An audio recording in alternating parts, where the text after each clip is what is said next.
Da igreja sim, da missa não. Mas você tava na igreja, tá na igreja. Tava na igreja. Mas qual igreja você tava, cara? Eu tava na igreja do Rosário dos Pretos. De novo? Invadiu de novo, é isso? Eu tenho esse costume. Você não pode ver a igreja e falar que é nós, mano. Eu não posso ver a igreja que eu quero entrar. Cara, você entra numa igreja que é... Como que é o nome da igreja? Igreja Nossa Senhora do Rosário dos Homens Pretos, de São Benedito. O nome é grande. Não, se o Thiago invadisse, não podia falar, porra, tem uma coisa errada, porque um branco invadiu a igreja preta. Agora você não tem como dizer, cara. Verdade. A igreja ali é nossa, por isso que a gente sempre tá ali, para lembrar a sociedade de que aquela igreja é nossa. E a nossa felicidade é que o padre já sabe disso e por isso nos convida. E, inclusive, a gente tava lá porque a serigrafia do nosso coletivo, do núcleo periférico, que é a nossa entidade que atende as pessoas em situação de rua, entre outras, estava funcionando dentro da igreja a convite do padre. Então o padre nos albergou, né, nos abrigou, nos recepcionou da melhor forma. E agora que a gente conseguiu alugar um espaço mais adequado, depois de alguns meses ali, a gente está indo lá para o Aliança, na região norte de Curitiba. Nossa, que massa. Salve o Padre Abel, salve a nossa igreja, sem palavras. Qual que é a história dessa igreja, sabe? Fiquei curioso quando... Mano, essa igreja é de 1700 e tanto, tá ligado? Segunda metade do século XVIII. E a ideia dessa igreja é a seguinte, é a história triste, né, mano? Porque ali no centro antigo, ainda sob vigência do regime de escravização, né, mano?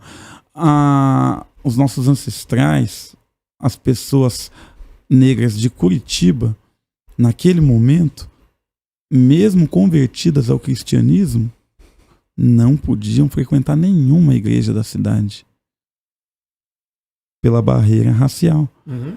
Ou seja, essa interpretação freestyle de acordo com os próprios vícios, com a própria pequenez de espírito do cristianismo, é história também paralela do próprio cristianismo, né, mano? E eles entendiam assim. E daí a comunidade negra cristã construiu essa igreja, que é uma irmandade nacional, né, mano? Dos irmãos beneditos. Então, é a igreja do Rosário, né? A igreja do Rosário dos Homens Pretos de São Benedito tem no país todo.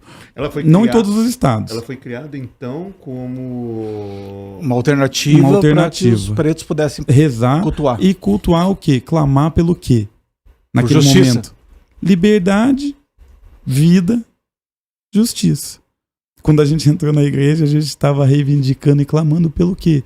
Senão, liberdade, vida e justiça. E naquele caso, a vida do Quintino Correia, um homem africano de Guiné-Bissau, daqui de Curitiba, que foi baleado e morto semanas depois, ele veio a óbito, né, por um grupo nazista de Curitiba, ali na Praça Carlos Gomes, no centro de Curitiba. Não teve investigação, não teve captação de imagens, não teve culpado, não teve resultado. Ficou impune. E ele, debilitado, olha só que forte isso, né, mano? Ele, debilitado pelos tiros, estava lá na manifestação conosco e entrou na igreja conosco, com cartaz, vidas negras importam, sem conseguir falar. Porque a família dele falou por ele, naquele momento. E daí, dias depois, talvez uma semana, um tempo depois, ele veio a óbito, em decorrência, né, mano, dos ferimentos. E pela vida do Moise Kabagambe, também homem africano, né, espancado até a morte por reivindicar os dias de trabalho dele num quiosque no Rio de Janeiro, sob a luz do dia, na frente de todas as pessoas. Um acontecimento brutal, animalesco, que demonstra o grau de racismo que a gente tem na sociedade brasileira e, em especial, eu diria, no sul do Brasil, e por isso, portanto, né, Curitiba. Então, e logicamente foi por isso que a nossa estadia na igreja, no espaço que é nosso, que nos pertence, gerou um burburinho, um ataque, uma fake news que se prendeu de forma atávica no DNA do racista médio curitibano, que não tinha nada para falar da gente, senão inventar que a gente invadiu uma igreja. Não se invade igreja se entra. Qual caso?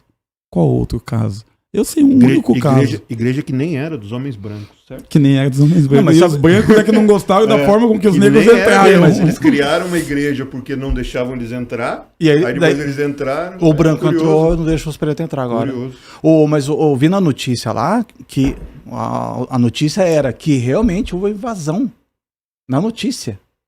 Sim, você entender? Exato, claro. Agora, quem são os donos dos meios de comunicação? O SBT, Rede Massa, Ratinho, pai. Daí a Rede Globo, a RPC, grupos empresariais ligados ao Opus Dei, que é a parte mais conservadora, reacionária da Igreja Católica, que quer ficar com o rito, mas não quer ficar com a ética. Tem. Essas coisas eu não conheço. Tem. É que ele não é daqui. Eu sou de São Paulo. Você é de São Paulo? Tem. Não, mas nem os Opus Dei de São Paulo eu não conheço. Eu só conheço algumas reportagens que o Cabrini fez. Mas você sabe que eles são poderosos, né? Sim. E é sobretudo aqui. E isso daí fez com que a própria RPC, mas eu vou te falar, a RPC ainda teve uma cobertura que não foi a pior, não. A pior, sabe qual foi? A dos jornalistas policiais. Desde Siqueira Júnior, lá em cima, até os programas Cidade Alerta, ou esses do meio-dia, Tribuna da Massa, essas coisas aí. Esses foram os piores. Porque, em cima de você? porque daí eles já começaram a me vincular como bandido. Uhum. E o público deles está acostumado a ver eles achincalhando, né, humilhando, atacando bandidos. Entendi. E os bandidos no Brasil têm a nossa cara. São pessoas jovens, negras, de periferia. Você se encaixava como uma luva. Biotipo. Como uma luva. Uhum. E esse é o público que é mais vulnerável às emoções, sobretudo a cólera da vingança. Invadiu a igreja, é bandido, é criminoso, ó a cara dele, é isso. E é muito difícil você se desvincular desses estereótipos. Não só esse. Do homem negro agressivo, do homem negro bandido, do homem negro drogado, do homem negro marginal, imaturo. É uma série de estereótipos, né, mano? Que é muito fácil, por toda essa construção histórica do país, você só jogar no colo e falar, vai, se vira com esse estereótipo depois que a notícia foi essa. Uhum. E realmente foi um massacre orquestrado ali, que era a oportunidade que eles tinham de me tirar da vida política, porque ali eu já tinha feito algumas denúncias muito importantes. Você era vereadora? Eu era vereador, em relação à administração do governo Rafael Greca e também, sobretudo, a Câmara dos Vereadores e o poder estabelecido ali naquele momento. Então eu já era uma pessoa não grata na cidade. E ali foi a oportunidade que eles tiveram e gastaram todas as fichas. Agora, o que eles deveriam saber é o seguinte: quem sobrevive a um ataque tão forte sai também mais forte. Se você dá uma medicação e essa medicação não vence, opa, aquelas bactérias que ficou por ali, que me perdoe a comparação, né? Mas aquelas. Não tem problema, é um organismo vivo. É um organismo vivo, não tem problema não. Dependendo do corpo, ela inclusive faz parte da evolução da humanidade.